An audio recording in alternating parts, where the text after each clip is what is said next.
But I do listen to music a lot, but mostly, again, because of the pandemic, it's mostly been relaxing stuff to just chill me right out. And that means, you know, maybe a little bit of classical, a little bit of jazz, but a lot of electronica, a lot of ambient.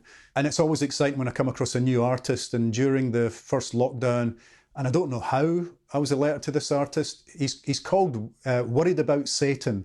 Just one guy from Bradford in Yorkshire. That's where my mum comes from.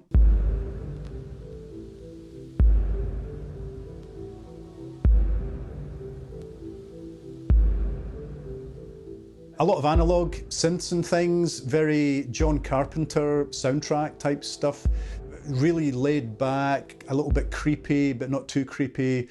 And I love it. Stuff like that, stuff like Brian Eno, stuff like Boards of Canada, that's what I listen to when I'm writing. And I've been doing a lot of writing the past year. So there's been a lot of music playing quietly in the background. But also when I just lie on the sofa to read a book, I want some background music on. So Worried About Satan, it's all instrumental, as you said. It's music that you often write to. Do you have favourite tracks or a favourite album? The album I bought was it's just a very plain cover. It's just a kind of woodland scene, pastoral scene almost. It's called Time Lapse.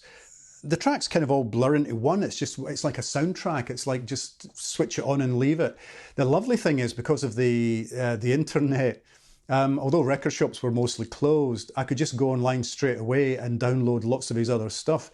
So very quickly I became very acquainted with his music. You know, I went from 0 to 60 basically in 4.3 seconds.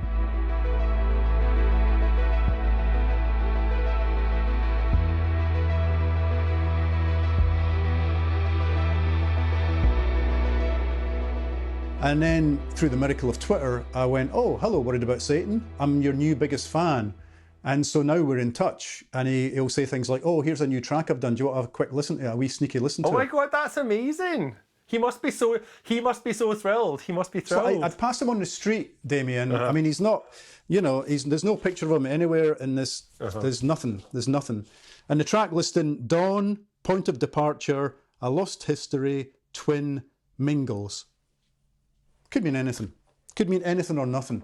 What it means is just great chill out music. Any vocals in that? Or it's all just instrumental? Absolutely none. Absolutely none. For vocals, I mean, the last album I actually bought, physical album, I'm talking a vinyl LP, was just a couple of weeks ago. Good friend of mine, James Yorkston from Fife.